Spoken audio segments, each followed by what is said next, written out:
Hey, it's Jessie France here with another episode of the Doki Doki Literature Club. I am actually using a face cam. Hopefully it works, and I think I finally figured out how to do the capture stuff on the computer. I know on the first episode it kind of messed up a little bit, but I think I'm kind of figuring it out, so, just be patient with me. Basically, last time we played, we just joined the club. We kind of got to know Yuri a little bit better, kind of getting to know all these girls, a little bit better. Not much else is going on besides, writing poems and stuff. We kind of got through like 2 days. The first episode was pretty long. I don't want to keep them that long because I know that, people don't always have time to sit down and watch like an hour episode or something. But anyway, let's continue on with what we were doing, and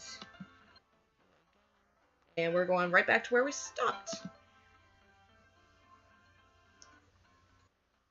Alright, you can use skip button. Okay, well, we haven't read any of this, so that's good.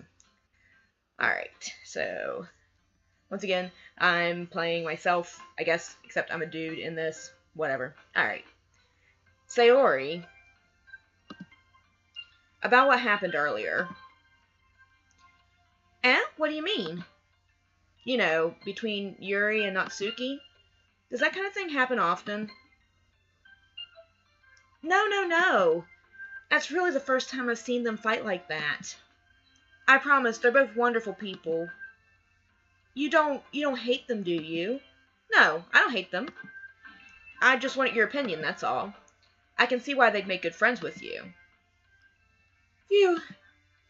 Jess, it's nice that I got to spend time with you in the club. But I think seeing you get along with everyone is what makes me the happiest.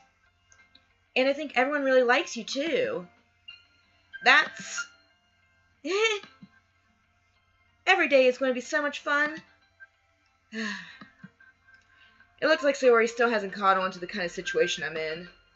Sure, being friends with everyone is fine, or nice, but does it really need to stop there? We'll just have to see what the future holds, Sayori. I pat Sayori on the shoulder. I said that more to myself than to her, but it's easy to use Sayori as an internal monologue sometimes. Okay.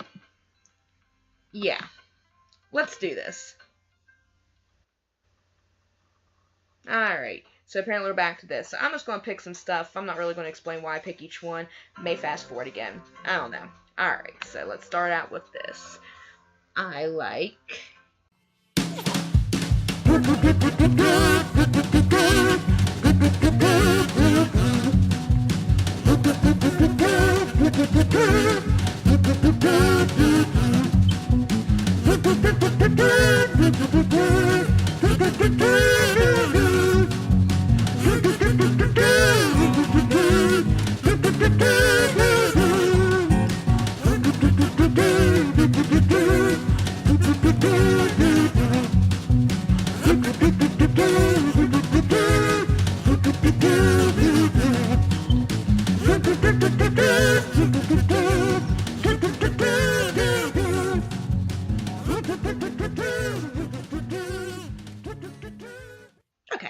So I got through that part.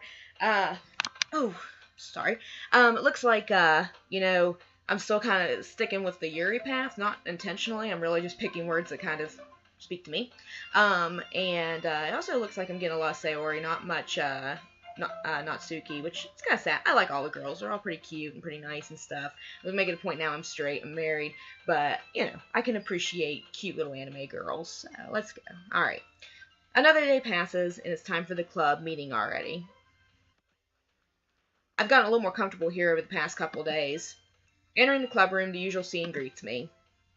Hi, Jess. Yo, Sayori. Looks like you're in a good mood today.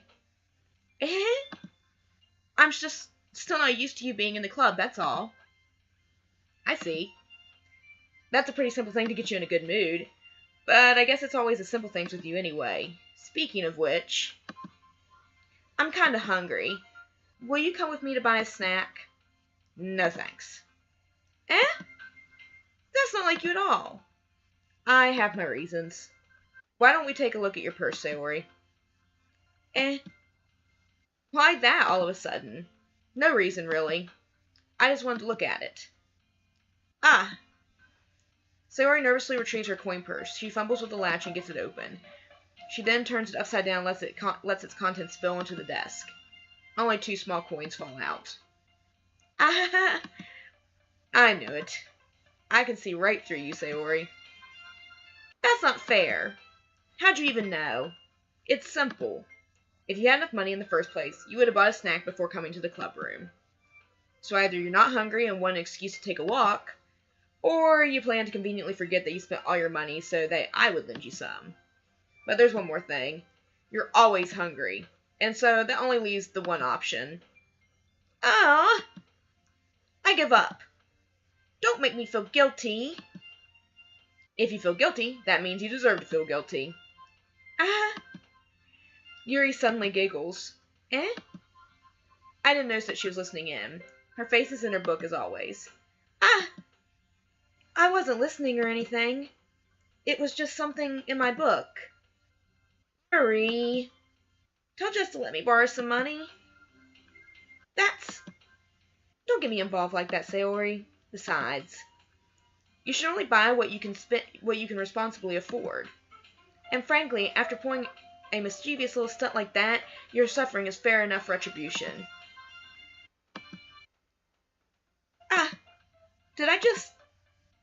I didn't mean that. I got too absorbed in my book. I really like when you speak your mind, Yuri. It doesn't happen much, but it's a fun side of you. There's no way you could think that. You were right, though. I did something bad, and now I have to accept the retribution. That. Still, coming from you, Sayori, I guess there's a little devil inside all of us, isn't there? Don't let her fool you. Sayori knows exactly what she's doing. After all, she told you guys she was bringing me to the club before she even told me. But you wouldn't have come if it weren't for the cupcakes, so I had to trick Natsuki into making them. Come on, give me more credit than that, Sayori. What? Yeah! Out of nowhere, something smacks Sayori in the face and tumbles onto the desk. Ow. What was... A cookie? Sure enough, it's a giant cookie wrapped in plastic. Sayori glances around. Is this a miracle? Is it because I paid my restitution? Oh my gosh, she still doesn't know the word. Retribution. Actually, that one almost worked. I was just gonna give it to you. But then I heard you blab about the cupcakes. It was totally worth seeing your reaction, though. Natsuki, that's so nice of you. I'm so happy. Sayori hugs the cookie. Jeez, just eat it. Sayori rapidly tears open the wrapper and takes a big bite. So good. Sayori suddenly clasps her hands over her mouth. I bit my tongue. Oh, ouch, that always hurts. You're going through a lot over just one cookie. Natsuki takes a bite of her own cookie. Yours looks really good, too, Natsuki. Can I try it? Jeez. Beggars can't be choosers. But yours is chocolate. Oh, yeah, definitely. Chocolate's way better. I don't know what she got, but chocolate's great. Yeah, why do you think I gave you that one? Fine. Still, I'm really happy that you shared this one with me. It was so nice. Sayori gets out of her seat and goes behind Natsuki, then wraps her arms around her. Jeez. I get it. Cookie still in hand, Natsuki reaches up to nudge Sayori off of her. Sayori suddenly leans down and takes a bite out of Natsuki's cookie. Hey! Did you seriously just do that? Mouthful. I like how she ran off screen. That's great. Mouthful, Sayori trots away to safety. Yuri and I laugh as well. Jeez, you're such a kid sometimes. Monica, can you tell Sayori? Natsuki glances around. Monica is in the club room. Where's Monica anyway? Good question. Have any of you heard anything about her being late today? Not me. Yeah, I haven't either. Hmm, that's a bit unusual. I hope she's okay. Of course she's okay. She probably just had something to do today. She's pretty popular after all. Huh? You don't think she has a I wouldn't be surprised. She's probably more desirable than all of us combined. That's true. Excuse me? Only the doors swing open. Sorry, I'm super sorry. Ah, there you are. I didn't mean to be late. I hope you guys weren't worried or anything. Eh? Monica chose the club over her boyfriend after all. You're so strong-willed. Boyfriend? What on earth are you talking about? Monica quizzically glances at me. Never mind that. Well, jump anyway. Well, my last period today was study hall. To be honest, I kind of just lost track of time. That makes no sense, though. You would have heard the bell ring at least. I must not have heard it since I was practicing piano. Piano? I wasn't aware you played music as well, Monica. I don't really. I kind of just started recently. I've always wanted to learn piano. That's so cool. You should play sometime for us, Monica. That's... Monica looks at me. Maybe once I get a little bit better, I will. Yay! That sounds cool. I also look forward to it. That's so. In that case, I won't let you down, Jess. Monica smiles sweetly. I didn't mean any pressure or anything like that. Don't worry. I've been practicing a whole lot recently, and I'd really love the chance to share one, so I'm ready. I see. In that case, best of luck. Thanks. So I didn't miss anything, did I? Not really. I choose to leave out Sayori's mischievous escapade. I'm not sure Natsuki will end up complaining to her anyway. It looks like everyone has already settled down. Sayori somehow already finished her entire cookie. Yuri is back to her book, and Natsuki disappeared into the closet. Hey, Yuri? Eh? I suddenly noticed that Yuri is reading a different book from the one we've been reading together. Sorry, I didn't mean to interrupt. No. I was kind of just waiting for you. Oh, if that's the case, why don't we go ahead and get started? Yes, let's. Actually, I have a request. Do you mind if I make some tea first? Not at all. Thanks very much. If there's one thing that can make my reading time here any better, it's a nice cup of tea.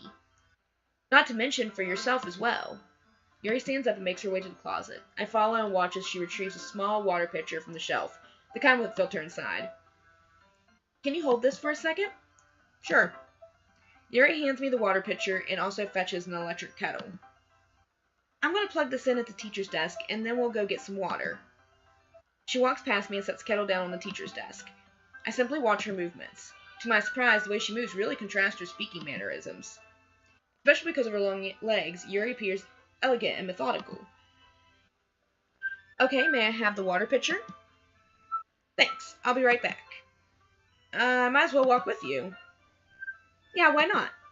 Shall we go then? Yeah. Where are you two off to? Eh? Yuri was going to make some tea, so I suddenly realized how weird it sounds to explain this to Monica. We're just filling the water pitcher. Oh, okay. Sorry, I was just a little bit curious. That's kind of a one-person job, isn't it? That's... Monica, please mind your own business for once. Oh, wow. Or do you want to tell me there's something wrong with helping involve Jess in club activities? Huh? My mouth gapes. I suppose there's nothing wrong with that. Let's go, Jess. Yuri quickly exits the room and I follow. Once in the hallway, she suddenly puts her forehead against the wall. I spoke without thinking. How could I say something like that? Yuri. Something about the way she said that. It made me feel so irritated. What's wrong with me? No, Yuri. I think you did the right thing. I wasn't expecting it, but it's also not right for Monica to judge people like that. Jess, how come even when I do something bad, you're being nice to me? Because. Nothing that you do is as bad as you make it seem in your head. Nobody's perfect. We have emotions, and we can't always hide them anyway. But you always amplify things in your head. Your mind turns a light rain shower into a hurricane. Ah, no. Wouldn't you hate me for something as terrible as that? Why would I hate you? I can't hate someone for having emotions. What kind of friend would do that? Friend, you say? Yuri lifts her head. Jess? I really like being friends with you. Thanks, Yuri. I like being friends with you too. I feel kind of awkward saying something like that, but I'm doing my best to help Yuri feel better. Anyway, yeah. Shall we go? Yeah. Yuri and I walk to the nearest water fountain. Once we fill up the water pitcher, we return to the classroom. Yes, do you like oolong tea? Oh, yeah. Anything is fine. Very well. Yuri sets the temperature on the kettle to 200 degrees. Now it's time to get the teapot. You really do this properly, don't you? I shouldn't do any less when I'm making tea for others, even if I'm not an expert on tea or anything. Phew. In that case, you'll only be even more impressed. Perhaps I will. Yuri fetches the teapot and begins measuring the tea leaves. To my surprise, she even starts humming a little to herself. She's in a good mood now. That so? I was letting it show, and you noticed. I was doing a bit of thinking, and I decided that I would try expressing myself a little bit more. It turns out it's not very hard for me to do. When it's you who's around anyway. Oh, that's great, Yuri. Just don't push yourself too much. You're always worrying about me, Jess. It's very endearing. Yuri wasn't kidding. I don't even know if I can keep up with this. I watched Yuri pour a cup of tea for each of us. Jess, I have another request. Do you mind if we sit on the floor today? Huh? Why's that? It's a little bit easier on my back. I can read with my back against the wall rather than bending over at my desk. Sorry, I didn't realize. No worries. I just have back pain fairly regularly, so I do my best to manage it. Is that so? I wonder why that is. It's most likely because your posture, right? Always hunched over like that while reading? Yes. I have terrible reading posture, so that's why we should sit on the floor. Fair enough. I'll go ahead and get the book.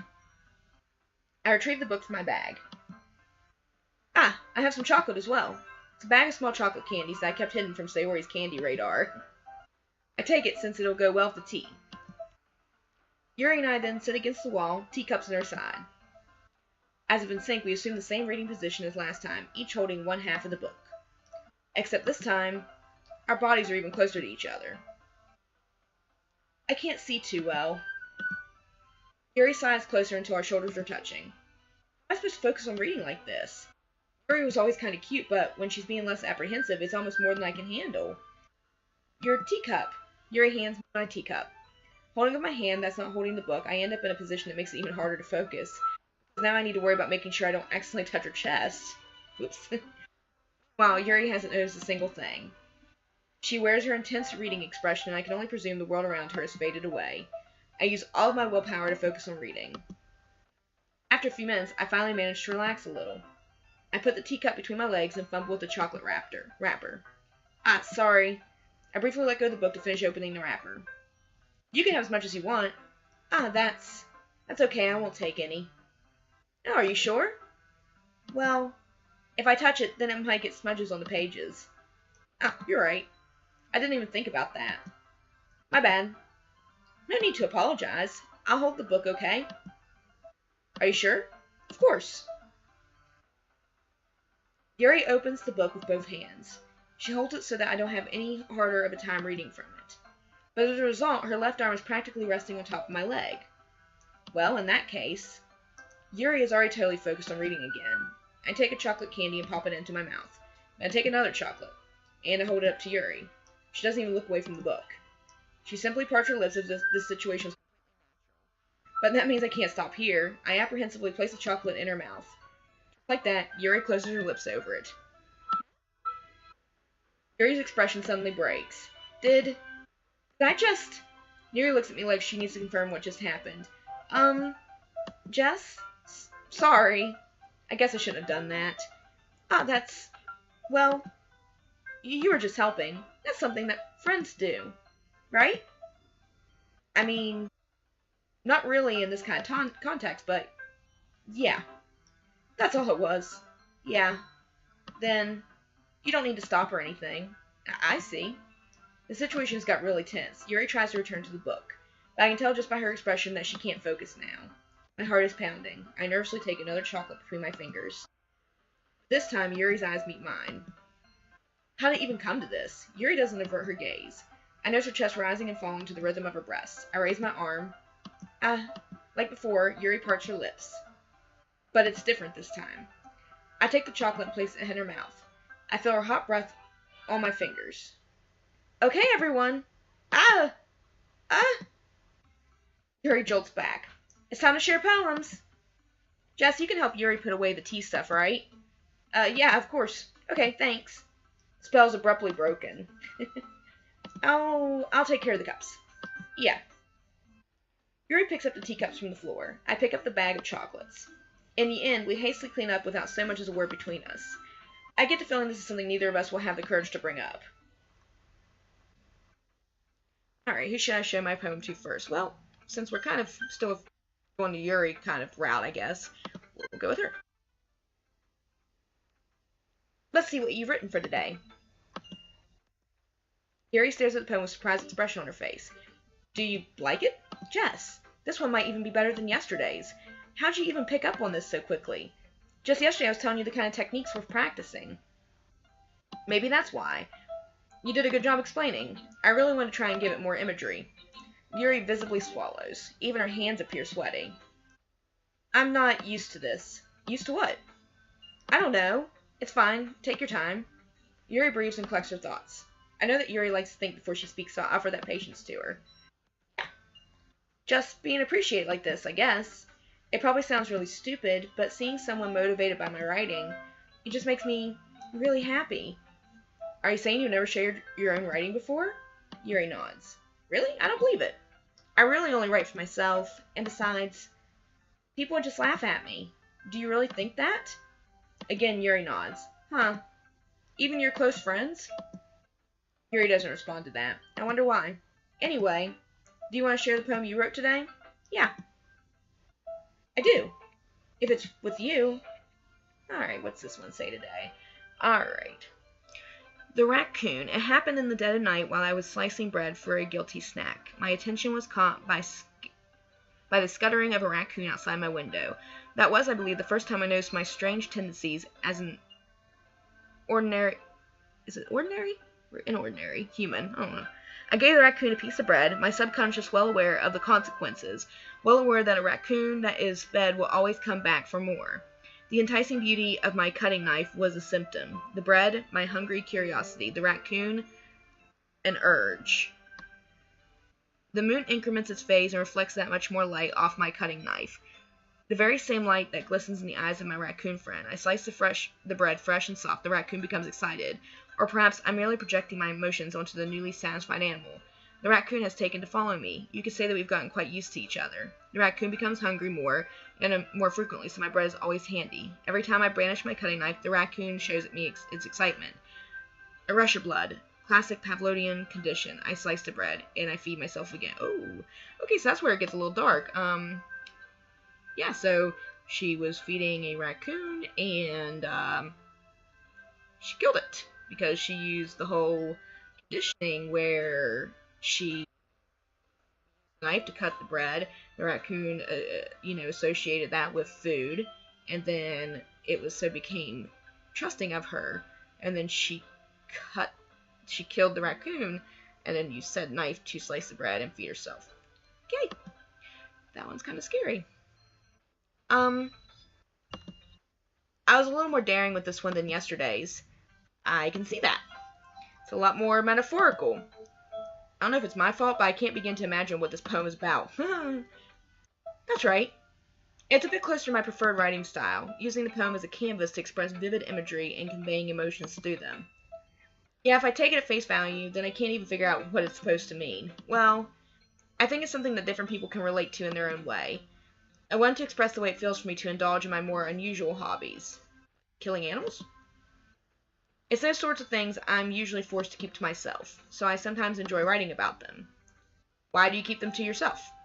Because they're embarrassing, and people would make fun of me. Don't you have anything like that, Jess? Well, yeah, I guess I do. I feel like everyone has something like that. The best we can do is respect each other and our individualities, even if it's difficult sometimes and some things make us uncomfortable. After all, if I hadn't learned to embrace my own weirdness, I would probably hate myself. I might be ranting a little bit now, but I'm glad that you're a good listener. You're good at a lot of things. Writing, listening. There really aren't many people like you, Jess. That's exaggerating a little bit. It's just how I feel. I never thought I would feel so comfortable sharing my writing, but now I almost feel like I look forward to it. It's just a really nice feeling. And you're to thank for that. It's nothing really. Yuri smiles sincerely at me. Just for a moment, her timidness seems to disappear. Alright. Let's go to Monica next. Hi, Monica. Hi again, Jess. I love how I say that and she always says that. Okay. How's the writing going? Alright, I guess. I'll take that. As long as it's not going bad. I'm happy that you're applying yourself. Maybe soon you'll come up with a masterpiece. I wouldn't count on that. You never know. Want to share what you wrote for today? Sure, here you go. I give my poem to Monica. Alright, this one's good. It feels like you're not only getting more comfortable with your style, but the imagery is better than the last one I read. Just wondering, but have you been finding inspiration in Yuri's writing style? I guess so. You can't deny that she's talented. Yeah, totally. I think her poems are the most romantic. That's the best way to describe it. I guess. She's like a totally different person when she picks up a pen. I noticed that too. Or when she's talking about literature, it's like a light turns on inside of her. Sadly, it's hard to get much personal conversation out of her. Trust me, I've tried. Who knows what goes on in that head of hers. I hope you don't mean that in a bad way. No, of course not. I just meant that I wish she didn't keep so much to herself. Still defending her like that. You must be pretty into her. Huh? You completely misunderstood. Calm down, I'm just kidding. Besides, I'm pretty sure she's already got a boyfriend. Wait, really? Yeah, a fictional one anyway. Monica kind of whispers that last part to me. It's just a hunch, but, well, there's nothing really wrong with that. Oh, well, I know. I was just saying. But anyway, you want to read my poem now? I like the way this one turned out, so I hope you do too. Alright, let's take a look. Alright, save me. The colors, they won't stop. Bright, beautiful colors, flashing, expanding, piercing, red, green, blue, an endless cacophony, I'm sorry if I say that wrong, of meaningless noise. The noise that won't stop. Violent, grating waveforms, squeaking, screeching, piercing, sin, cosine, tangent. Like playing a chalkboard on a turntable, like playing a vinyl on a pizza crust. Okay? An endless poem of meaningless. Oh. Load me. Okay.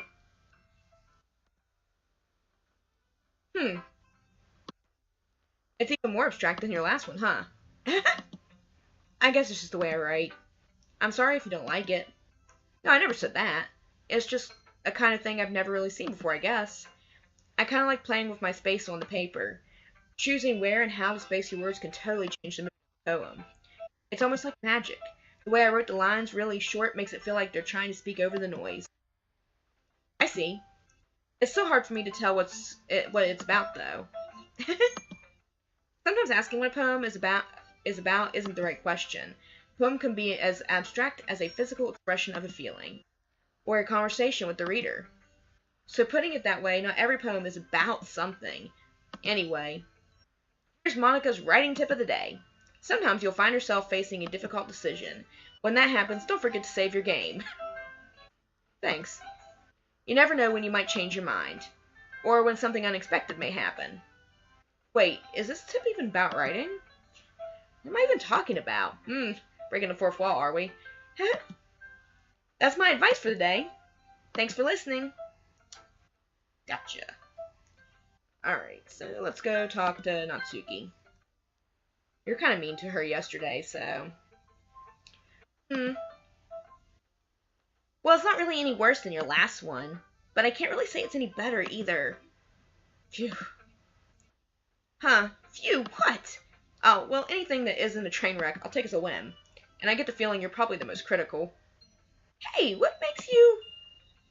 Wait, maybe that was a compliment. Glad to see someone recognizes my experience. Well then, keep practicing and maybe you'll be as good as me someday. That's, something tells me Natsuki completely missed the point. Come to think of it, this kind of reminds me of Sayori's poem from yesterday.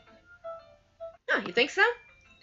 Yeah, well, I guess if you've been friends with her for so long, you might be on the same wavelength. But you've never really struck me as her type. Sayori has a type all of a sudden.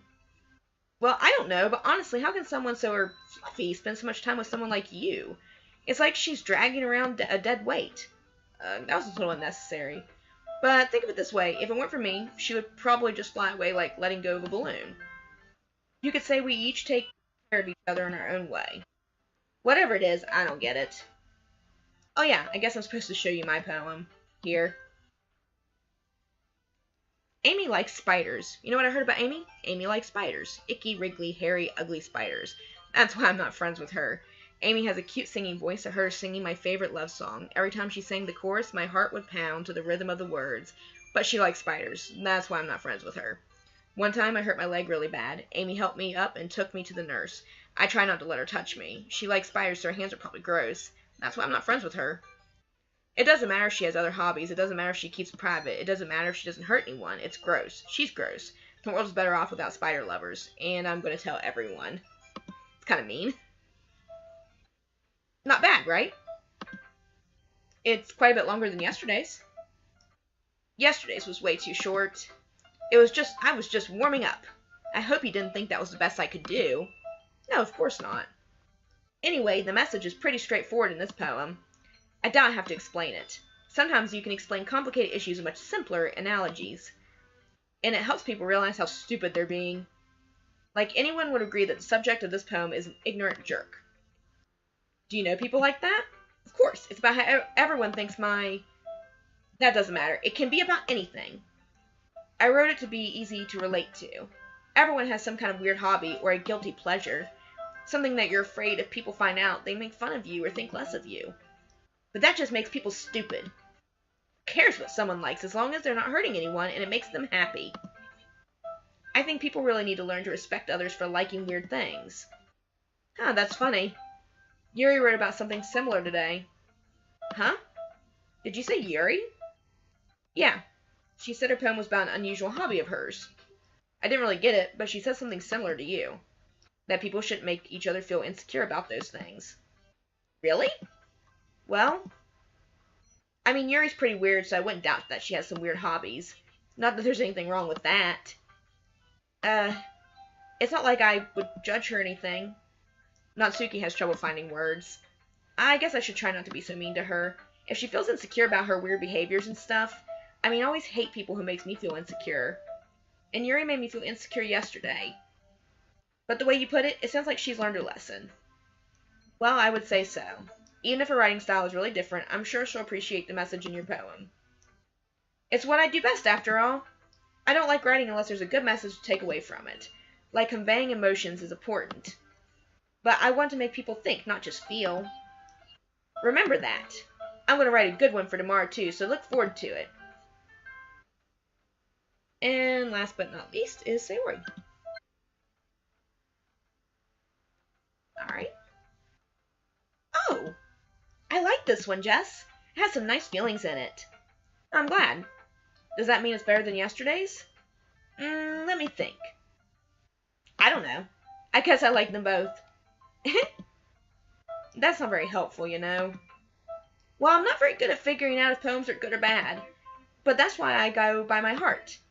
If it makes me feel things, then it must be a good poem. I'm not exactly I'm not sure that's exactly how it works. Then again, I guess conveying feelings is a pretty important part of this whole thing. Yeah, maybe. Honestly, I don't even know what kind of writing you like in the first place. Yeah, me neither. Ugh. Why don't you at least try giving it some thought? Oh, you want to write something for me? That's so sweet. Yeah, right. But you're always thinking about other people. You need to think about yourself once in a while. If you don't, you might end up getting hurt at some point. Eh? Well, I don't really know what you mean, but I'll try to keep it in my mind. Well, whatever. Anyway, let's see. I guess I like happy poems. Wait, sometimes I like sad poems too. Sometimes a little bit of both. There's a word for that, right? What's the word I'm looking for? Bittersweet. Yeah. I like things that are happy and things that are sad. Happy and sad? I can't see you liking something sad, Sayori. Well, I like happy the most. But sometimes you have a little rain cloud in your head. A sad poem can help give the rain cloud a little hug and make a nice happy rainbow. Sayori, that's unexpectedly poetic. It is? Maybe I'm getting better expressing my feelings after all. Thanks, Jess. I should go write that down then. You can read my poem now, okay? Alright. Bottles. I pop off my scalp like the lid of a cookie jar. It's a secret place where I keep all my dreams, little balls of sunshine all rubbing together like a bundle of kittens. I reach inside with my thumb and forefinger and pluck one out. It's warm and tingly. But there's no time to waste. I put it in a bottle to keep it safe. And I put the bottle on a shelf with all of the other bottles. Happy thoughts, happy thoughts, happy thoughts, and bottles, all in a row.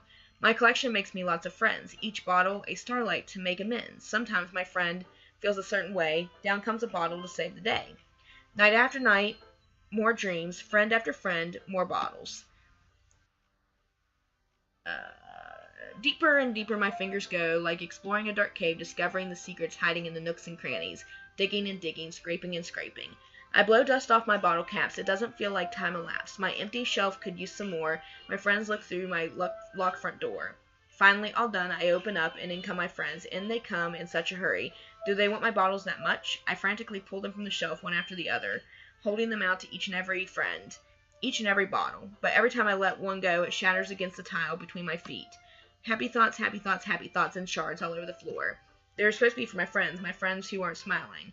They're all shouting, pleading, something, but all I hear is echo, echo, echo, echo inside my head. Huh. It's different. Holy crap. Sayori, did you really write this? Of course I did. Didn't I tell you yesterday I was going to write the best poem ever? Yeah, but, I mean, I didn't expect something like this coming from you. Monica taught me a whole lot, and I've been really in touch with my feelings recently. I see that. It's almost kind of creepy. Creepy?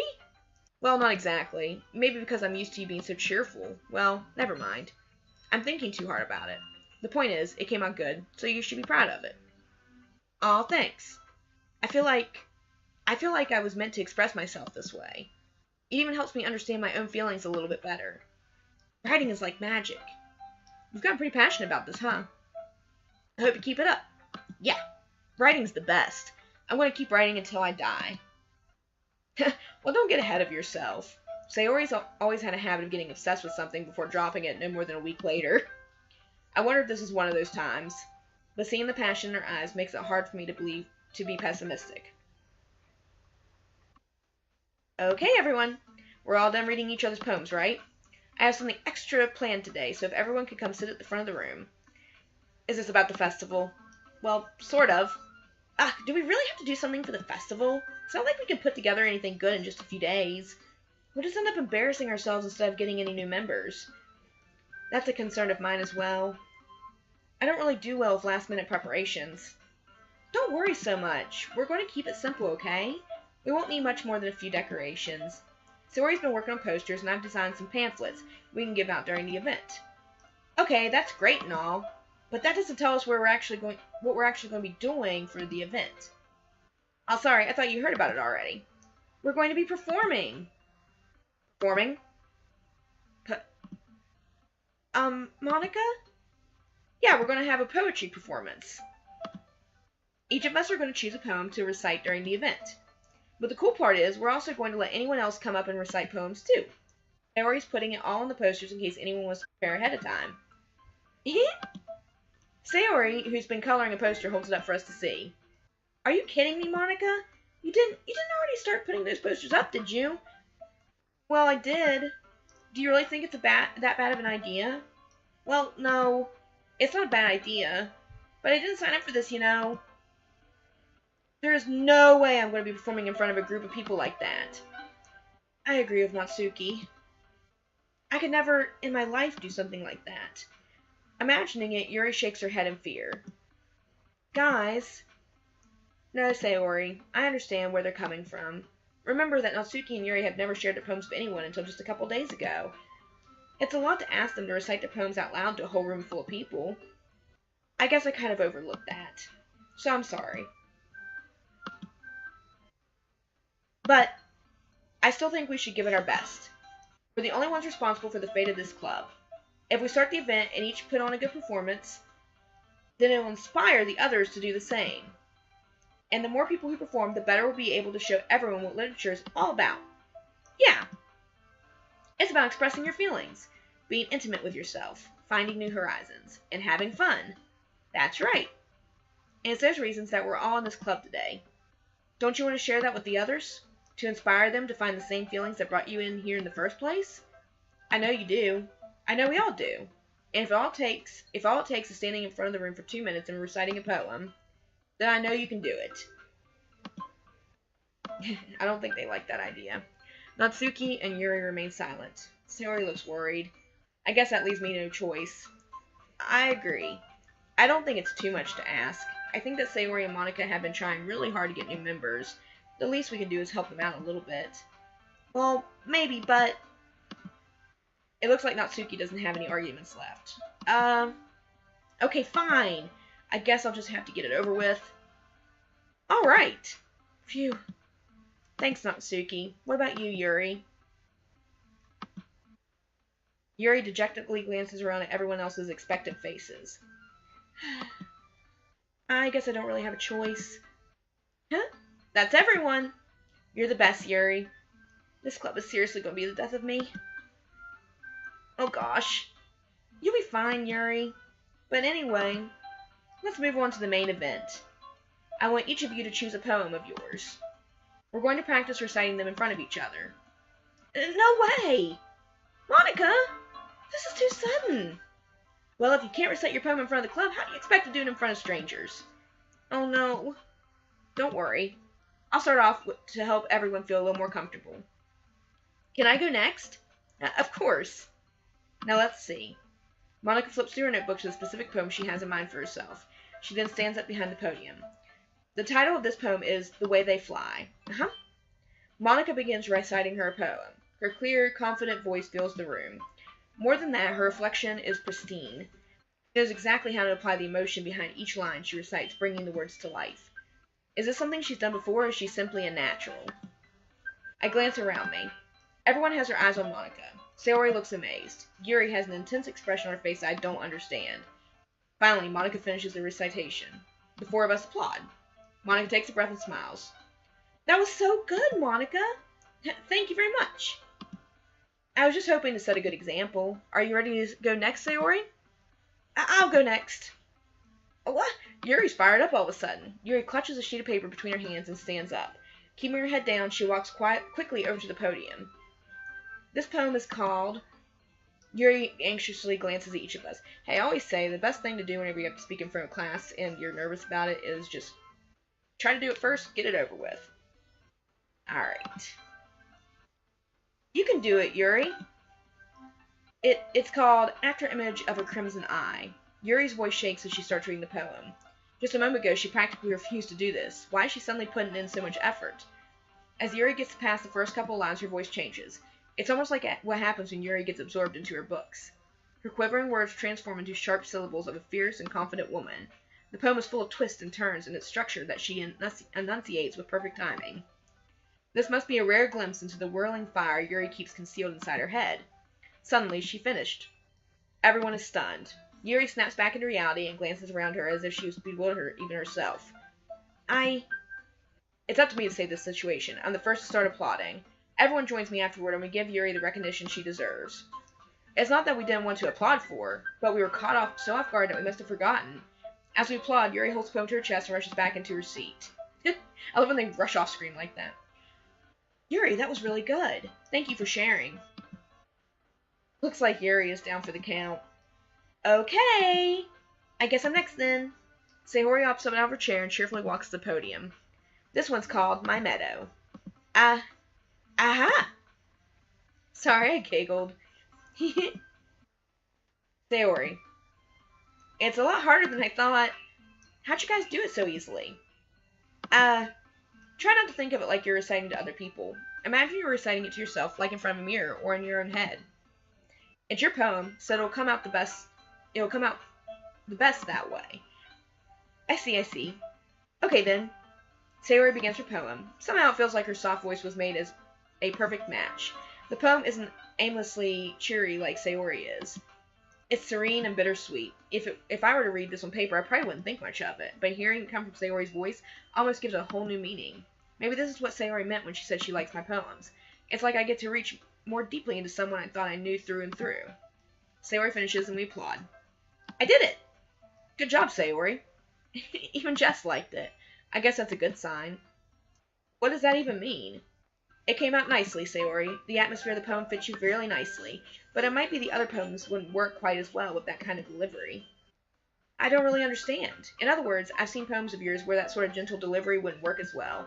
They might need a little more force behind them, depending on what you're reading. Oh, I know what you mean. Well, I've been practicing that kind of thing. It's just embarrassing to do in front of everyone. The next time, I'm going to make you pick a poem that challenges you a little more. We don't have much time for the festival, you know.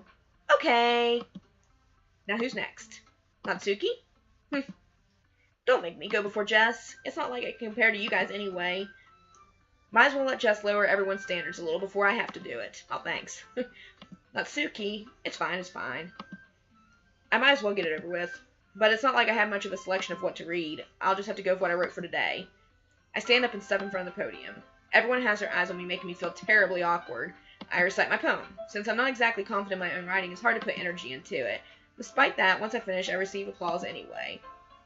Sorry, I'm not really good as everyone else. Don't worry about it so much. I think it's less about your abilities and more about your lack of confidence in your writing. That's something that'll improve over time, though. Yeah, maybe. Alright then. That just leaves you, Natsuki. Yeah. I'm going. Natsuki begrudgingly gets out of her seat and makes her way to the podium. The poem is called... Why are you all looking at me? Because you're presenting. Anyway, the poem is called Jump. Natsuki takes a breath. Once she starts reciting the poem, her sour attitude disappears a little. While she's still a little unenthused, her poem has a rhythm and rhyme to it. It's Natsuki's trademark style, and it works surprisingly well when spoken aloud. Words feel like they bounce up and down, as if giving life to the poem. Natsuki finishes, and everyone applauds. She huffs back to her seat. That wasn't so bad, was it? Easy for you to say. You better not make me do that again. Well, do you at least feel prepared enough to recite a poem in front of other people? I mean, doing it in front of other people will be way easier. I can put on whatever face I want for other people. But when it's just my friends, it's just embarrassing. That's a surprise, Natsuki. I think it would be the other way around for me. But that's just how it is, so... Well, I guess in that case, you won't have much to worry about for the festival. That said, I want to thank everyone for coming through. It might be hard, but I hope that you all have an idea of what it's like now. Make sure you pick a poem and get enough practice before the festival, okay? I'll be making pamphlets, so let me know ahead of time what you'll be reciting. Jeez. I should probably find some other poem to recite instead. That's fine, too. It doesn't have to be your own. I'm already pleasantly surprised that you're putting in all this effort for the club. It makes me really happy. Yeah, no problem. Okay, everyone. I think that's about it for today. I know the festival's coming up, but let's try to write poems for tomorrow as well. It's been working out really nicely so far, so I'd like to continue that. As for the festival, we'll finish planning tomorrow, and then we'll have the weekend to prepare. Monday's the big day. I can't wait. I can do this. Alright. I stand up. There's no way I'll be able to find the same enthusiasm as Sayori and Monica, but I'll do my best to get through it. It's for the sake of the club. And impressing Monica, then I'll have to do my best. Ready to go, Sayori? Yep. Look at you two, always going home together like that. It's kind of adorable, isn't it? Geez, guys, don't make such a big deal out of it. It must be a little nice, though. Well, how am I supposed to respond to that? It's okay, Jess, you don't have to say it. Whatever, let's go already. Okay, I walk home with Sayori once more. Though it's only been a few days, a lot of things have already changed. But today, Sayori's being a little quieter than usual on the way home. Hey, Sayori. Sorry, I was spacing out. No wonder. I was thinking about something from earlier. I like how we get to... Sayori fumbles with her words. So let's just say that one day Yuri asked to walk home with you. Huh? What would you do? What kind of question is that? You're kind of putting me on the spot here. Well, oh, okay, so this is like one of my actual first choices besides just, well, you know what? I'm gonna save this for next time. This is a good place to stop, and next time we'll see what I say to Sayori, if I would walk home with Yuri, or if I would walk home with Sayori, because I say this is where the story is probably going to get a little deeper, and we're still kind of looking for that little bit of undertones of psychological horror. But anyway, if you enjoyed this episode, feel free to subscribe and like the video, and if you want to know when the next episode comes out, after you subscribe, hit that little notification bell, and it will let you know the next time I upload a video. I'll probably be doing more Doki Doki Literature Club in the next few days. I'm kind of interested in the story. I'm interested where it's going to go. So anyway, if you all like that, just do as I said, and I'll see you all later. Have a good one.